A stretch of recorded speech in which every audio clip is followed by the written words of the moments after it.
Buenos días buenos días estimados compañeros. El día de hoy les voy a exponer acerca de la literatura azteca.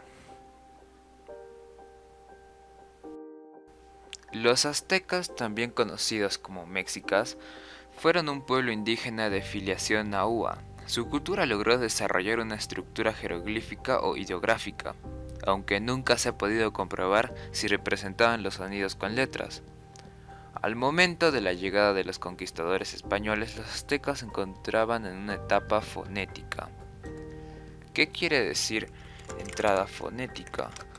Fonética se refiere generalmente al estudio de los sonidos físicos del discurso humano. Es la rama de la lingüística que estudia la producción y percepción de los sonidos de una lengua con respecto a sus manifestaciones físicas.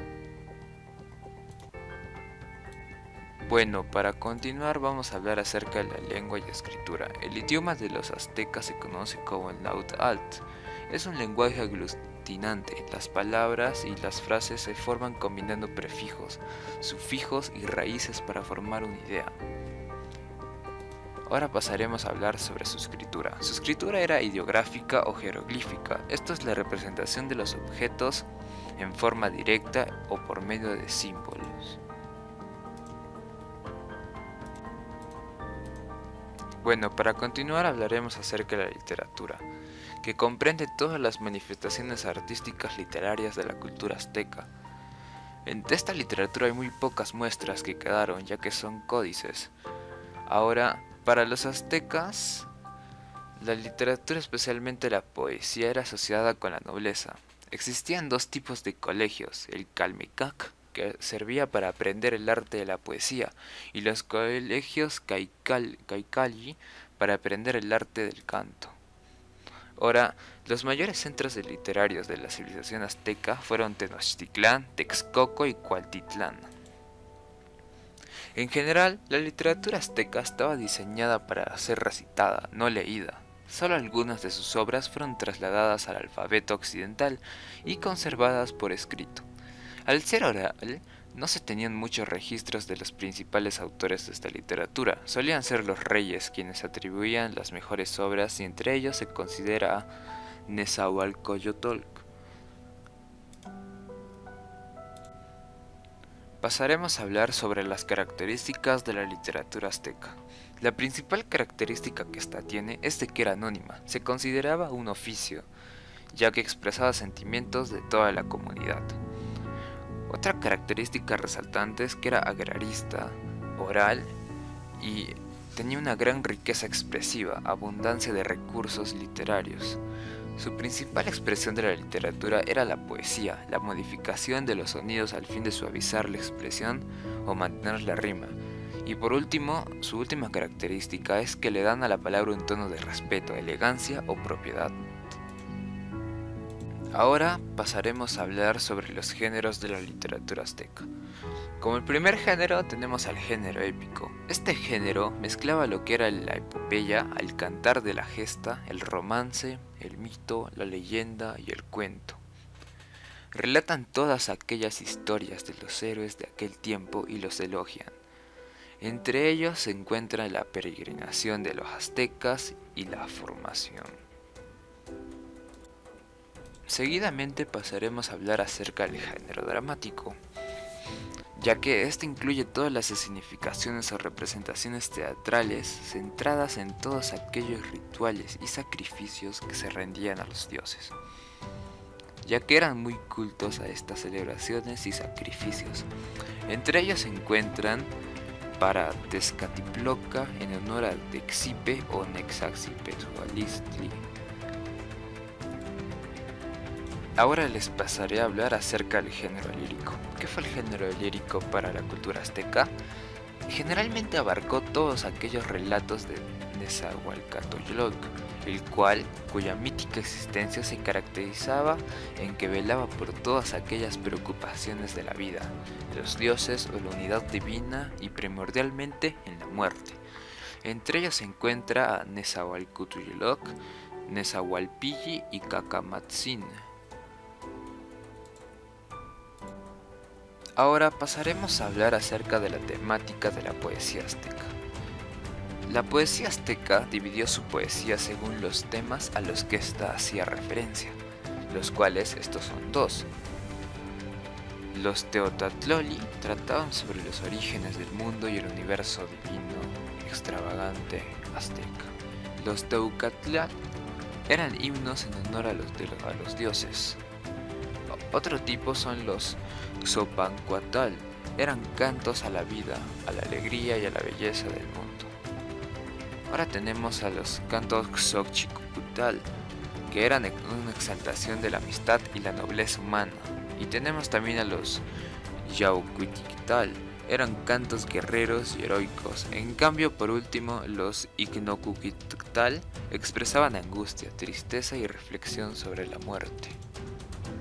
Ahora pasaremos a hablar acerca de los códices aztecas. Para empezar, ¿qué es un códice? Un códice es uno de los formatos del libro. Este se compone de cuadernos plegados, cosidos y encuadernados. Habitualmente se puede escribir en ambos lados de cada hoja, denominados páginas, que pueden numerarse. Bueno, sabiendo la definición de los códices, pasaremos a hablar los principales códices aztecas. El principal códice es el Códice Borgia. Es la pieza más completa y extensa traducida. Este provee mucha información acerca de las costumbres culturales y religiosas de los aztecas, en el cual este está compuesto en tres partes. La primera parte inicia en el calendario del Tonalpohualli. La segunda parte se basa en el registro del panteón de los dioses aztecas y la última parte es la descripción de los ritos religiosos más importantes de su religión. Ahora pasaremos a hablar acerca del Códice Borbónico. Es una sola hoja de amate de 14,2 metros doblada en acordeón. Originalmente tenía 40 páginas, pero las dos primeras y las dos últimas desaparecieron. Este, al igual que el anterior, tiene tres partes. La primera parte contiene el calendario adivinatorio, la segunda la correlación de un periodo de 52 años entre los 9 señores de la noche, y la última parte, la recopilación de rituales y ceremonias a celebrar al finalizar el periodo de 52 años. El Códice Mendoza es un códice pictórico al que se añadieron explicaciones en castellano. Probablemente sus fuentes sean varios códices originales copiados por los tacluilos. Esta, al igual que los demás, también contiene tres partes. La primera parte es acerca de la historia de cada uno de los gobernantes aztecas, la segunda acerca de los tributos pagados por cada provincia y la tercera sobre la descripción de la vida diaria del pueblo azteca. Y por último tenemos al Códice Boturini. Se cree que es la copia de un códice antiguo original prehispánico. Fue hecha en la primera mitad del siglo XVI en papel de amate. Trata sobre la migración del pueblo azteca desde Aztlán hasta que llega al Valle de México, lugar donde fundan Tenochtitlán, su ciudad capital. Ahora pasaremos a hablar acerca de los principales representantes de la literatura azteca. Como principal representante tenemos a Nezahualcóyotl. Fue un monarca de la ciudad, estado de Texcoco. Destacó no solo por ser uno de los mejores monarcas de Texcoco, sino también fue por ser un apasionado poeta. Todas sus acciones y la historia de su tiempo quedó reflejada en sus ilustres poemas. Entre sus más famosas obras está el Canto de la Huida y Alegraos. Ahora tenemos a otro representante que se llama Nezahualpilli. Fue considerado un tlatoani justo y se ganó la reputación de ser un buen gobernante. Tuvo fama de gran forjador de cantos y de sabiduría en relación a las cosas divinas. Entre sus obras más resaltantes está Nezahualpilli, Yoxtlamato, Huetztoccinco, canción de Yaxhualpilli durante la guerra con Huexoctzinco. Ahora pasaremos a Tlattecatzin de Cahuichinango en el siglo XV. Fue el señor de Coachinango en el siglo XV. Se conoce que de Tlatzcatzin llegó a ser un destacado cuicapicqui, compositor de canciones de la corte. Su obra resaltante es Tlatzequin Ucuic, o traducida al español como La canción de Tlaltecatzin, que es una oda a la alegría de vivir. Otro representante famoso es Macuilxochitzin. En el siglo XV, fue un admirable poeta instruido en las letras al crecer al lado de la nobleza. Su poema puede considerarse épico al citar el detalle y el avance de Tenochtitlan en territorios matlaczincas, haciendo uso de las ilusiones y metáforas guerreras propios del pensamiento literario de las intelectuales de su época. Su obra fue el poema de Axayacatl. Y como último representante tenemos a Cacatmatzin, que nació en el año 1483 y falleció en el 1520. Fue el rey de Texcoco, el segundo más importante de la ciudad en el Imperio Azteca. Reveló en su poesía temas existenciales como la guerra y la amistad. Su obra famosa es el Cantos de Cacatmatzin. Luego tenemos a Tecayatuazin, o más conocido como Huexotzinco. Fue un sabio preocupado por esclarecer el significado de flor y canto.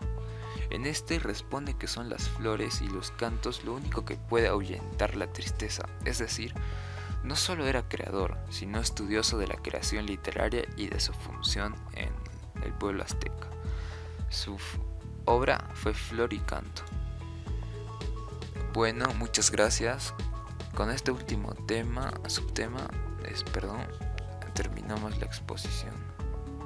Muchas gracias.